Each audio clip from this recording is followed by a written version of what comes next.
Fala, pastor Júlio Trovão, o homem da voz Pode ser, meu mais. amigo, tudo bem? Não precisa falar do quê, né? O homem com a voz mais grave desse país, mas também, graças a Deus, o homem do Senhor, um homem com muita unção. Já quero dar aqui o boa noite, graça e paz a todos que estão entrando. Hoje nós estamos aqui no nosso 17º dia, pelos 21 dias de oração e jejum pelo Brasil. Temos chamado pessoas aqui alinhadas, né, com o Evangelho.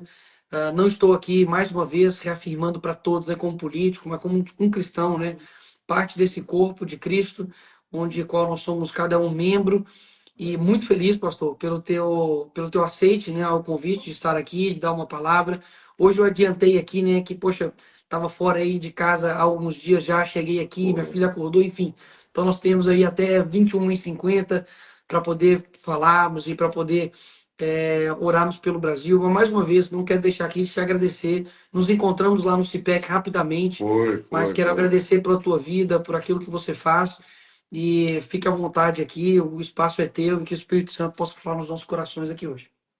Homem de Deus, primeiramente, me sinto muito feliz pelo convite, me sinto honrado de fazer parte desse seleto grupo que foi escolhido para ministrarmos sobre esses 21 dias, né, de oração, jejum, pelo nosso Brasil, que é tão carente.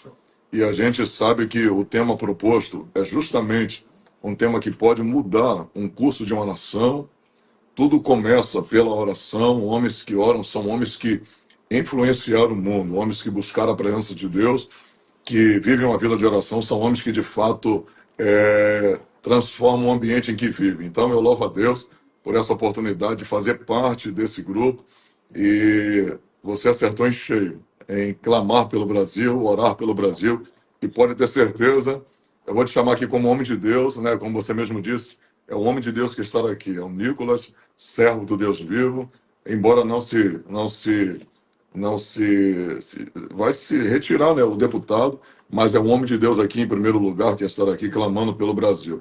Então, se acertou em cheio, e a minha oração é que o resultado, essa colheita de tudo que está sendo feito aqui, venha em poucos dias ou ainda esse ano. Deus vai mover, com certeza, a resposta virá, e no final é o nome de Jesus que será glorificado. Muito obrigado. Amém. Para quem não Glória. me conhece, eu sou o pastor Júnior Trovão e sou oriundo do Rio de Janeiro, servo do Deus vivo, tenho residência também ali em Santa Catarina, e eu me sinto feliz, Nicola. E eu quero deixar aqui uma palavra vindo da parte de Deus aos Amém. nossos corações. Está em 2 Timóteo, no capítulo de número 3, a partir do versículo 1. 2 Timóteo, capítulo de número 3, diz assim: Sabe, porém, isto que nos últimos dias sobrevirão tempos trabalhosos, porque haverá homens amantes de si mesmo, avarentos, presunçosos, soberbos, blasfemos, desobedientes, a pais e mães, ingratos, profanos, sem afeto natural, irreconciliáveis, caluniadores, incontinentes, cruéis, sem amor para com os bons, traidores, obstinados, orgulhosos, mais amigos dos deleites do que amigos de Deus, tendo aparência de piedade, mas negando a eficácia dela, destes afastaste, porque deste número são os que se introduzem pelas casas, levando cativo mulheres nécias, carregadas de pecados, levadas de várias concupiscências, que aprende sempre e nunca pode chegar ao autoconhecimento da verdade. Até aqui. É interessante que Paulo fala sobre esses últimos dias na segunda carta a Timóteo, ao jovem pastor. E o interessante é que tudo isso que Paulo está falando ao seu amigo pastor é justamente dos sentimentos dos quais tomarão o coração dos homens nos últimos dias. A saber que a gente entende pela Bíblia Sagrada que os últimos dias ocorrerão justamente nesse período. No período em que a igreja ela se encontra dentro desse contexto, a igreja se encontra dentro do contexto dos últimos dias. Se olharmos pela Bíblia, Nicolas, Os últimos dias começaram na Bíblia, em Hebreus, capítulo de número 1, versículo 1, quando o escritor aos Hebreus disse: Saiba, porém, disto, que nos últimos dias, tendo Deus falado de diversas formas, falou-nos nesses últimos dias através do seu Filho. Os últimos dias começaram na Bíblia, quando Jesus começou a manifestar-se na terra, quando Cristo, na Galiléia, demonstrou seu ministério público. Com a chegada de Jesus, a verbalização do Evangelho através de Cristo, os últimos dias começaram na Bíblia. Os últimos dias também na Bíblia começam justamente pelo sentimento dos homens se escoando, a bondade indo embora, a fidelidade se esvaindo, os homens sendo amantes de si mesmo, sem afeição com seu próximo, irreconciliáveis, mais amantes dos deleites desse mundo do que amigos de Deus, desobedientes a pais e mães. É interessante que tudo isso mostra como estará o sentimento do ser humano na hora final. Como estará o sentimento dos seres humanos nessa hora final.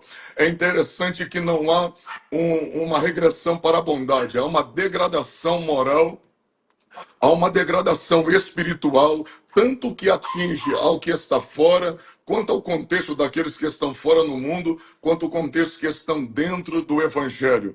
Se nós formos observar, Nicolas, Jesus disse no capítulo 24 de Mateus, versículo de número 12, Jesus disse assim: e por muito se multiplicar a iniquidade, o amor de muitos se esfriarão. Isso tudo é um sentimento. Eu sempre digo para aquelas pessoas das quais ouvem o Evangelho através de mim: esse texto não é para o mundo.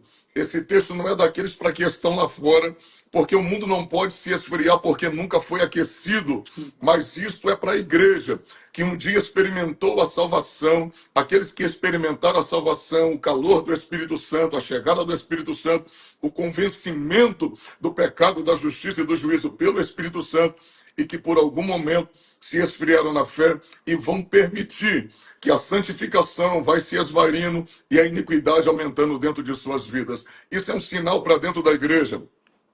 A fé, Jesus também disse no capítulo 18, verso 8 de Lucas, Jesus disse: porventura, quando o Filho do Homem voltar, achará fé na terra? Então, o que acontece dentro do Evangelho já nos assusta. E o que acontece no mundo é justamente um parâmetro para ver em qual contexto a igreja está introduzida.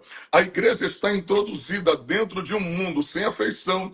A igreja está introduzida dentro de um mundo em que está carregado de homens maus, sem piedade para com os bons, ou seja, sem nenhum zelo para com os bons. Homens que estarão dentro do contexto, Nicolas, dentro do contexto de Lucas 18, com aquele juiz iníquo que não se importava com qualquer que seja o ser humano. Ele não tinha temor a Deus, ele não tinha nenhum apreço a Deus e nem tampouco para com o ser humano. Esse homem, esse juiz do capítulo 18 de Lucas, esse sentimento que estava dentro daquele juiz, está introduzido aqui, está introduzido no capítulo 3 de 2 Timóteo. Homens sem afeição natural, homens sem amor ao próximo, homens sem amor próprio, homens amantes de si mesmo, pensa em si, primeiro para si, o desejo é para si, primeiro eu. Minha mãe dizia um ditado: farinha pouca, meu pirão primeiro. Homens que vão pensar primeiro em si, não terão nenhum cuidado com o povo. Agora, olha que coisa interessante, Nicolas. Terão aparência de piedade, mas negarão a sua prática.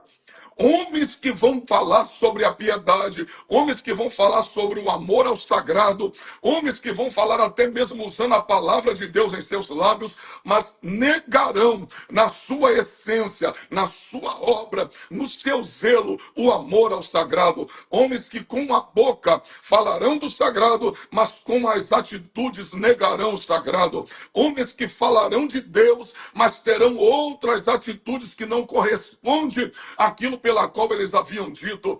Homens como Judas, Nicolas, homens como Judas, que falava do caminho e andava errante. pregava a verdade e vivia uma vida de mentira. Falava sobre o céu e estava indo para o inferno.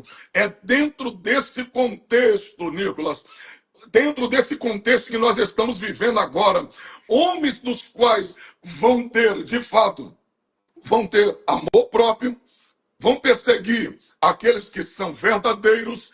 É dentro desse contexto de perseguição, de falta de amor, de aumento de iniquidade, do baixar da fé, de uma fé diminuta que está acontecendo nesses últimos dias.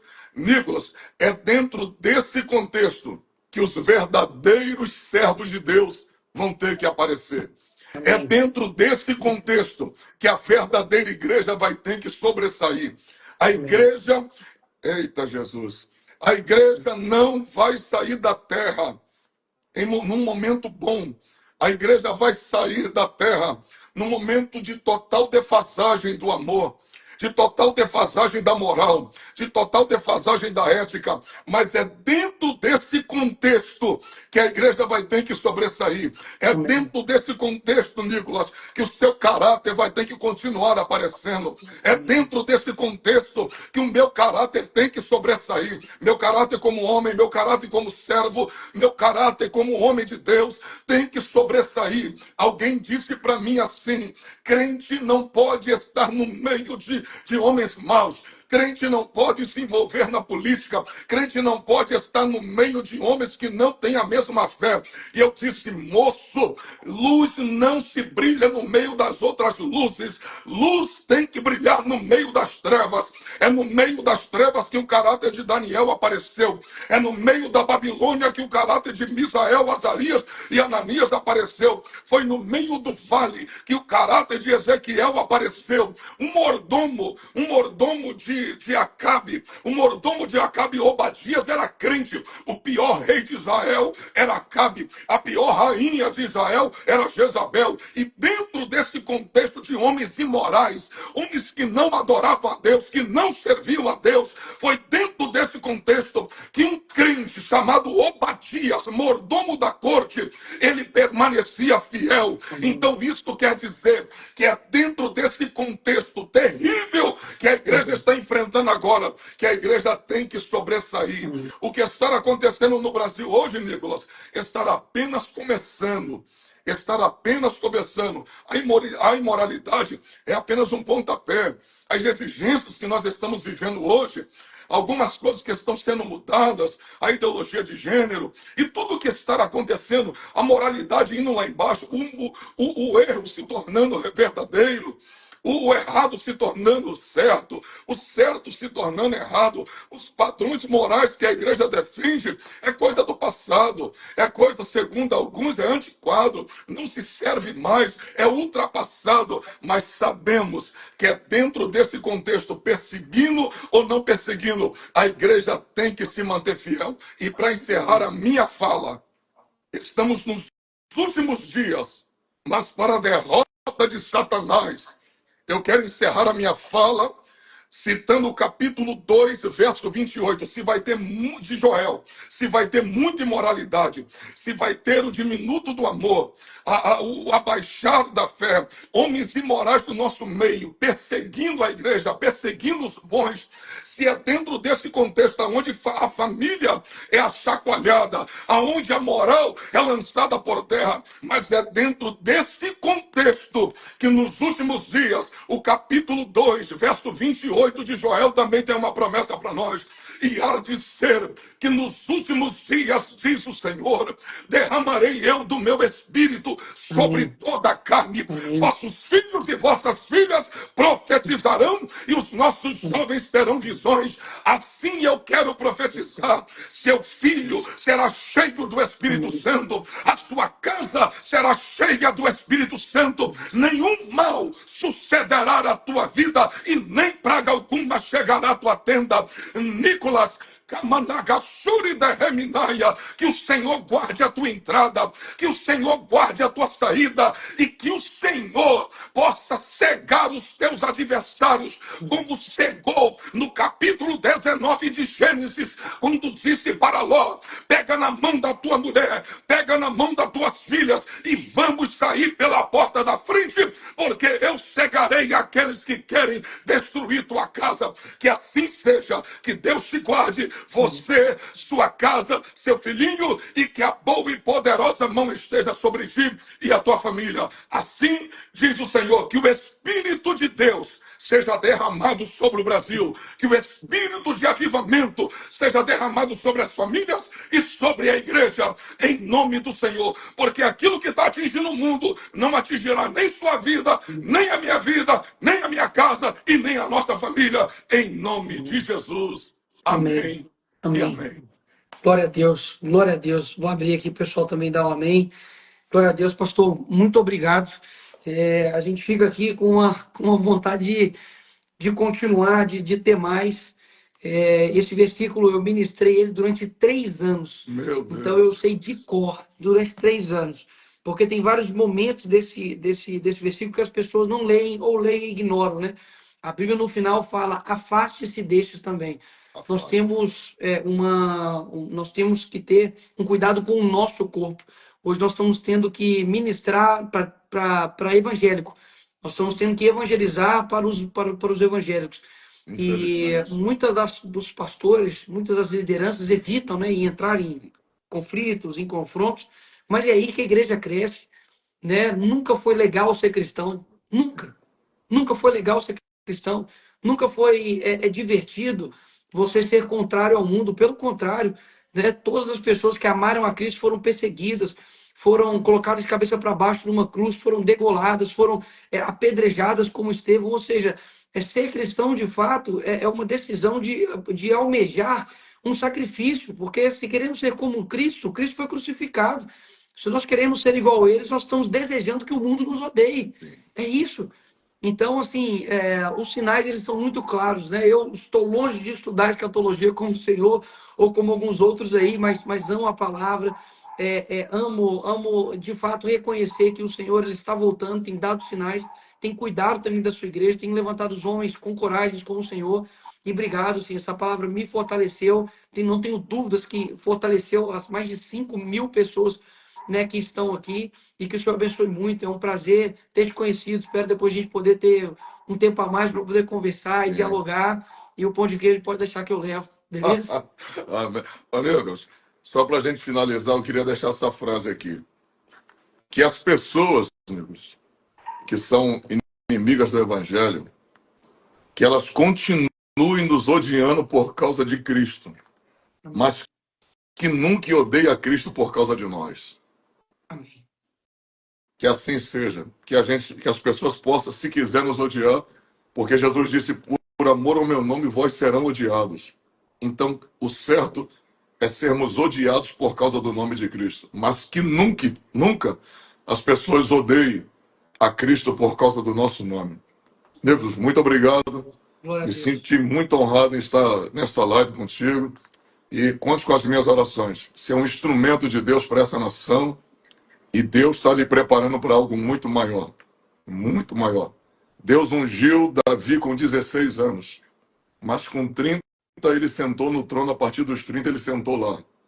Porque a unção não tem idade. Mas para sentar naquele trono precisavam de um pouco mais de experiência. E para onde Deus vai te conduzir?